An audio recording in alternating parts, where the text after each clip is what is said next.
Depois de ver a PEC da blindagem ser enterrada no Senado, o Eduardo Bolsonaro saiu atirando. Ele disse nas redes sociais que o Senado impediu a criação de mecanismos de proteção contra um judiciário corrupto e aparelhado. O detalhe é que até os aliados do pai dele votaram contra a PEC, como o senador Rogério Marinho, foi ex-ministro, né, de Bolsonaro. Ele considerou a proposta um remédio que virou veneno. A gente sabe que a diferença está sempre na dose, né?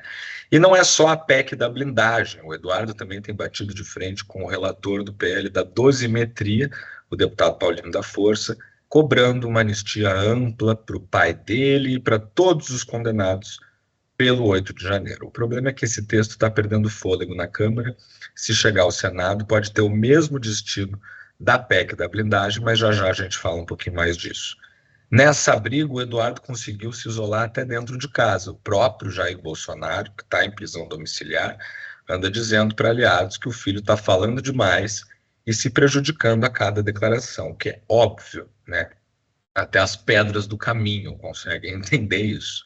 O Flávio, irmão dele, que é senador, já tentou intervir, pedindo que ele mude um pouco o tom, mas o racha está ficando evidente. Inclusive, recentemente, o Paulo Figueiredo, aquele jornalista que tem ajudado o Eduardo Bolsonaro lá nos Estados Unidos a sabotar o Brasil, falou numa live que o Bolsonaro, o pai, é conhecido como o Rei Caracu, uma maneira pouco lisonjeira de criticar os acordos que o ex-presidente fez durante seu mandato, em que os inimigos dele entrariam com a cara e ele entraria com o resto, né? Fica subentendido. Mesmo assim, o Eduardo dobrou as apostas e disse que se o pai dele não puder disputar em 2026, ele vai ser candidato à presidência da República, presidente EAD, né, lá dos Estados Unidos.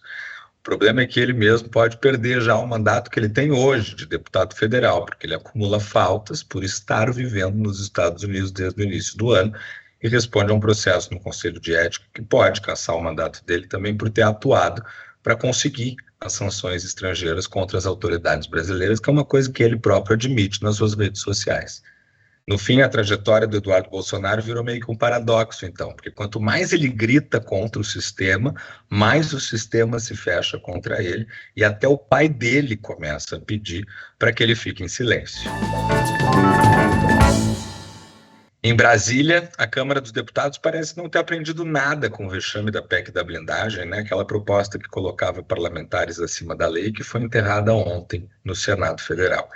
Agora o clima é de apreensão com o chamado PL da dosimetria, que é uma versão mais disfarçada da aparentemente falecida anistia ampla, geral e restrita. O texto, relatado pelo deputado Paulinho da Força, como eu falei agora há pouco, prevê redução de até 11 anos nas penas dos condenados pelos atos de vandalismo do 8 de janeiro, incluindo o próprio ex-presidente Bolsonaro, que hoje tem 27 anos de condenação, mas não é um perdão, né? O problema é que o projeto já nasceu fatiado, então uma parte da Câmara ainda insiste nessa anistia geral e outra, aparentemente maior, defende só a redução de penas como uma nova dosimetria feita pelo Supremo. E para piorar, o Senado já demonstra distância, como fez na PEC da blindagem, e o clima político ficou ainda mais ácido, né, depois das sanções dos Estados Unidos contra mais autoridades brasileiras, incluindo a esposa do ministro Alexandre de Moraes. O resultado, então, é um texto que está meio sem apoio claro, numa Câmara bem dividida, tentando prioridades sobre temas que interessam a muito pouca gente, enquanto pautas como a isenção do imposto de renda para quem ganha até R$ 5.000, por exemplo, ficam completamente escanteadas.